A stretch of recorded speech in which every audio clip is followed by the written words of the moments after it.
Only exam trick YouTube channel में मैं आपका तहे दिल से स्वागत करता हूं।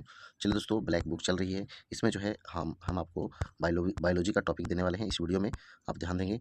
और ये जो वीडियो है खास करके रेलवे और एसएससी विद्यार्थियों के लिए इंपॉर्टेंट है। देखिए, एसएससी और रेलवे के लिए जो है ये इंपॉर्टेंट है, तो इसलिए आप जो है लास्ट तक बने रहेंगे। चलिए स्टार्ट करते हैं। चलिए देखिएगा, आज जो है बायोलॉजी यानी जीव विज्ञान का तीसरा टॉपिक हम लोग करने वाले हैं। प्रोकैरियोटिक्स प्रोकैरियोट्स और विषाणु, इसी से जुड़े हुए इसमें सवाल मिलेंगे। चलिए, पहला है पोलियो क्या है? तो एक विषाणु विषाणु है, विषाणु जनित रोग भी कह सकते हैं। जीका वायरस का वाहक कौन सा मच्छर है? तो एडीज मच्छर है। प्लेग और पेचिस के कारण होता है? तो जीवाणु के कारण होता है। मनुष्य के लिए वायरस संक्रामक है? तो H5N1। आगे, वायरस में शामिल है तो प्रोटीन और लिपिड शामिल है। काला जार का संचार होता है तो सेंड फ्लाई मक्खी द्वारा, यानी कि कह सकते हैं बालू मक्खी द्वारा। विषाणुओं के अध्ययन को कहा जाता है तो विषाणु विज्ञान यानी वायरोलॉजी कहते हैं। अगला है, जिसकी प्रतिक्रिया के रूप में इंटरफेरॉन को संश्लेषित किया जाता है वो है विषाणु।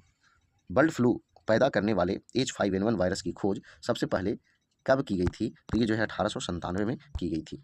आगे देखिएगा, WHO के अनुसार बर्ड फ्लू के वायरस कितना डिग्री से अधिक तापमान पर पके भोजन से संचारित नहीं हो पाता है? तो 70 डिग्री सेल्सियस से अधिक तापमान पर पके भोजन में जो है ये संचारित नहीं हो सकता है। आगे देखिएगा, इबोला शब्द जो है का अर्थ क्या है? तो पश्चिम अफ्रीका में फैली एक संक्रामक बीमारी। किण्वन एक प्रकार की प्रक्रिया है तो अवायवीय श्वसन प्रक्रिया है। एस्परजिलस के यौन प्रजनन अंग हैं तो एथेरिडियम और एस्कोगोनियम।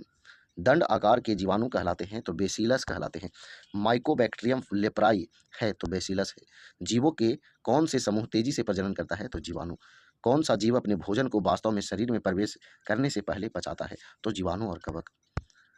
पायरिया एक संक्रामक है जो मसूड़ों के ऊतकों को प्रभावित करता है और यदि अनुपचारित छोड़ दिया जाए तो यह अक्सर बाद में दांतों को नुकसान का कारण बनता है। तो जीवाणु जनित संक्रामक है। आगे देखिएगा, अपशिष्ट प्रबंधन तकनीक जिसमें दूषित स्थल से प्रदूषकों को हटाने या बेअसर करने के लिए सूक्ष्म जीवों का उपयोग शामिल है, कहलाती है तो जैव उपचार कहलाती है। एक खाद्य श्रृंखला में क्रमिक रूप से 20 की उच्च स्तरीय सांद्रता है तो जैव आवर्धन एक खाद्य श्रृंखला के क्रमिक रूप से 20 की उच्च स्तरीय सांद्रता है। तृतीय उपभोक्ता खाद्य श्रृंखला में पोषी स्तर बनाते हैं तो चौथा पोषी स्तर बनाते हैं। ईस्ट श्वसन के दौरान कार्बन डाइऑक्साइड गैस उत्पन्न करता है। एंटीबायोटिक्स एक विषाणु पर प्रभावी नहीं होते हैं क्योंकि इसमें कोशिका भित्ति की कमी होती है। ये देखिए, पानी की टंकियों में फंगी को नष्ट करने के लिए प्रयुक्त होने वाला रसायन है तो कॉपर सल्फेट है। अमीबियासिस के कारण होता है तो पेचिस रोग होता है। ईस्ट में अवायवीय श्वसन के दौरान कौन से उत्पाद बनते हैं? तो एथेनॉल, कार्बन डाइऑक्साइड और ऊर्जा। बैक्टीरियोफेज की खोज किसने की थी?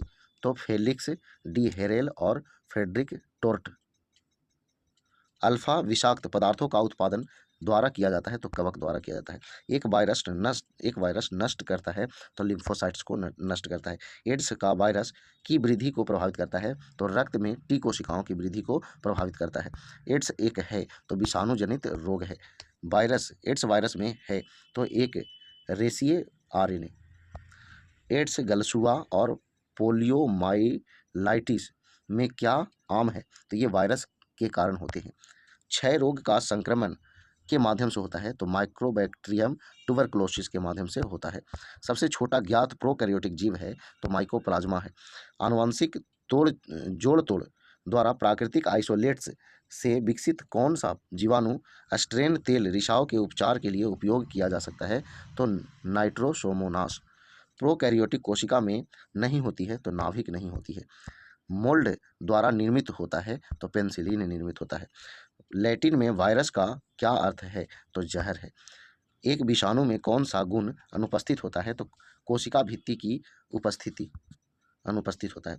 प्रजनन के समान नहीं है तो पुनर्जनन।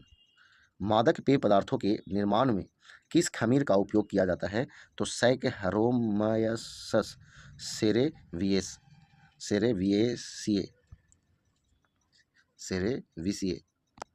आगे, टिश्यू कल्चर का सही वर्णन कौन सा है? तो कृत्रिम माध्यम से पशु उत्तक की खेती का विज्ञान। राइजोबियम एक प्रकार का सहजीवी जीवाणु है।